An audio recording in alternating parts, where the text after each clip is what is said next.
So I know it's not Halloween by the time you're seeing this. I'm actually recording this on Halloween. But by the time you see this, I know it won't be Halloween. It's going to be close to Halloween though. It's going to be close because my schedule, according to my schedule, it's going to be like a month or two before Halloween. So, you know what? I did not do half bad with the scheduling of this review because it's gonna be close to Halloween. Let me see. Yeah, according to this, you're definitely seeing it sometime close to Halloween. Actually, you're seeing this a couple of days before my cousin's birthday, but you're seeing this 2 months before Halloween, so I don't think I did half bad. And though it's not going to be Halloween when you're seeing this, I am reviewing a Halloween themed story. I don't care that much about holidays in the first place, so it's fine. So I am going to review a Halloween themed short story from Romance. I will say it again, as I have been saying before. You can get this short story for free from and read it for free from the Harlequin website. You need to create an account. You need to create a free account, and from there you can read a whole bunch of short stories that are published there online. You can also buy books from them too, but like again, you can also read a whole bunch of different like online reads.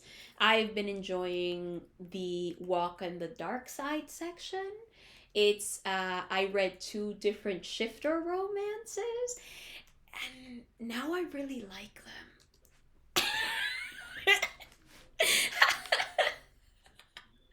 Honestly, I just want to walk into class one day and ask my professor, "Hey, do you know any good shifter romances?" because now I really like that. I might Google this. This one has no shifter involved, but it does have costuming. So let's read the synopsis, and then I'm gonna sum up my review because I did write a review for this on Goodreads.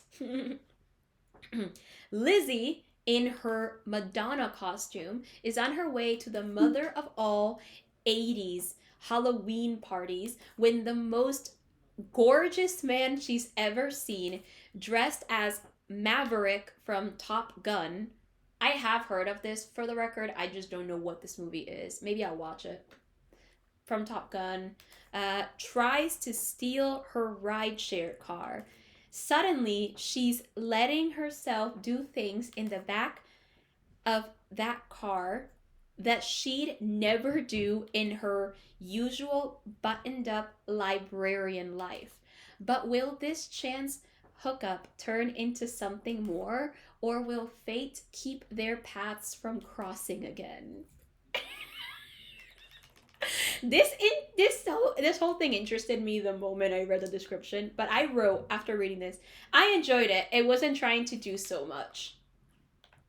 So that's what I wrote. But if I were to describe this, I'll describe it later as I have thought of a description for this. But before I do that, let's just get to my more in depth thoughts on this short story. So again, it wasn't trying to do a lot, so there's very little for me to review here. The pacing, the prose really good. I enjoyed it a lot. Really accessible, really easy. It was really interesting to read. I really liked the pacing of this story. It's kind of slow, but it also by the end really ends up picking up the pace. It kind of reads like a really like an interesting movie. It reads like a rom com movie where the pace will like at some point like pick up when you're trying to get to your true love. Like, do you guys remember? Okay, there's do you guys know that scene? I'm pretty sure you do know this scene. So it can happen in different areas, but I'm gonna take the airplane one. But basically, you fall in love with someone, you find out that person is leaving, and you want to tell them you love them. In the rom com, the character wants to say that they love them, so they drive to the airport, they run all the way to the terminal, and then they kind of confess their love and like, okay, I love you too. Like that's kind of the scene. That's kind of how it picks up. Now it doesn't go directly like that, but it follows a similar format, and it was great. It was funny. So that's a thing. Really, the themes that are explored are the idea of being someone else and being bold whenever you want. But they mainly use Halloween for this. They use Halloween as a way of taking a chance to be bold and do whatever you and do something you've just never done. Um, so that's kind of like the way I see it, right? So it's one of those things that that they kind of talk about here. So I so yeah, that's like the thing. And the characters are well established. There's no like big arc and big everything.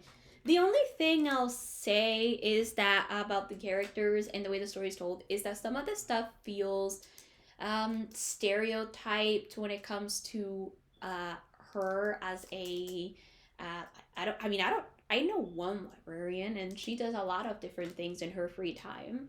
So it feels kind of stereotyped in the way that they use like, oh, she wouldn't do this in her normal buttoned up librarian or in her regular life where she's always dressed up like this with like no makeup or anything. Like there is a stereotype thing. There's also a little bit of I also kind of find it slightly problematic in one end. In the end, I'm going to talk about. But before I continue again, when I mention any problematic aspects that appear problematic to me, I the idea is not to push readers away from the story, from the literature in general. It is just to warn or to acknowledge that it's problematic to me and to warn any other potential readers that just may not want to read this. But wait, before I explain, I'll be right back. I really need to do something right now. Hold on a second. Okay, I'm back. It took me a little bit, even though for you guys it was only gonna be a second. So yeah, so when I'm gonna explain the problematic part, but again, yeah, when I explain this stuff, it's just to acknowledge it and not to push readers away because you as a reader read whatever the hell you want, and I honestly believe that the reviewing problematic stories has become inherently problematic because it's like so there are some people that review the stories are like, why would you write this? Like you influence this and that. And the truth is that the author has no responsibility as to how you interpret this and how the reading may have influenced you. So anyway, one of the more problematic aspects besides the stereotyped this is not something she would do as a buttoned up librarian and like no makeup or whatever. One of the more problematic elements of this is just the judgmental nature that uh, I forgot this dude's name. We're gonna call him Maverick. We're just gonna call him Maverick. That he kind of has for his ex-girlfriend in certain areas. So the way that we get to perceive his ex Tamara is as a vain person who, and we kind of get to see it on scene that sort of she sort of has the attitude of like of someone who is kind of like oh, you did something for me, you know, let me repay you in ways you would like. So we know that she has this kind of attitude toward him. We got to see it in a scene, but the way that she's portrayed at the end, because they're talking about it ends with us it ends with them deciding to date exclusively, and she and the way that it is portrayed is that I think she, if I remember correctly, she kind of asked like, oh, how, you know, she kind of considers it because he's just seen her without makeup, without anything, because she was just dressed up, like she's not like that glamorous all the time. And he basically says that he had you know, his ex Tamara was always wearing stilettos and always really pretty, and she also slept basically with her fake eyelashes and dressed in a very like pretty way and brought a lot of drama into his life. And he's looking for something different. And I find this to be a slight problematic portrayal just because, listen, people can be pretty as much as they want, but the fact that that the way it's portrayed is that being super pretty and being uh uh so vanity and being vain has been something that is that has always been portrayed as a bad characteristic. When being vain is not necessarily a bad thing, and you just want to look really pretty, you have your pretty eyelashes, you do all this stuff. Um, so it is constantly portrayed as you being kind of a bad person. I feel like in books, if you're vain, that you're evil, or that you bring drama or whatever. And I don't think that's necessarily the best thing. Now, I am guilty of reading this, but I will acknowledge to myself that it is a problem. So what happens is that because it is portrayed that way, it is portrayed almost like, because of the way I interpret it is that because of the way that she is and dresses and acts when it comes to her, like, to her wanting to be really pretty, it is portrayed as though because of this she brings a lot of drama into people's lives and she's a dramatic person because of it. But a lot of it is just him saying, she wore fake eyelashes, she wore stilettos all the time, and she brought a lot of drama to my life. So it's using the fact that she dresses up and wants to look really pretty and is a little bit vain when it comes to her appearance as a way of saying that she just brings drama and is not necessarily a kind person. And I don't think this is the best portrayal. Again, I just want to acknowledge it. I don't like this portrayal. I think people should be pretty as much as they like without being told that being this way means you're a vain person or a bad person. Sometimes you just want to look pretty and you like your fake eyelashes and you like dressing up. And I think that's okay. And I just don't think this story gave any of that any justice. And I don't think it's supposed to. I just want to mention that slight problematic aspect at the end. I mean, this story, if you really think about it, is very much a female power fantasy. I have nothing against those. This feels kind of like the Spanish love deception, with the exception of the fact that this woman is not someone who dresses up the same way that Catalina does in that story. But basically, it is very much a female power fantasy where it's like, you wish you were me kind of energy, because because she basically got whatever the man she wanted, or in general the person she wanted.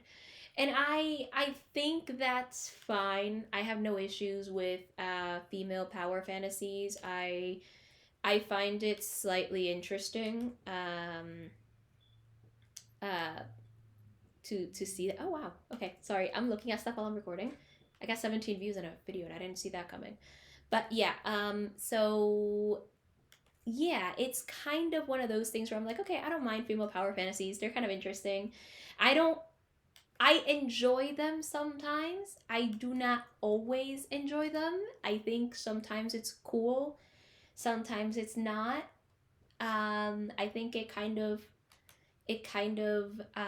depends on your stuff. I tend to enjoy female power fantasies. I really do. I don't read them a lot in romance. I kind of just read them a lot in fantasy, where a woman gets this kind of power and she's a badass, and I love it. So I do like a good female power fantasy. It wasn't trying to do a lot, so that's one of the things I like about this story. But again, that was the only problematic portrayal I found. I gave it 4 stars. Overall, it was a good story. It wasn't terrible. It was fine. It was an okay story.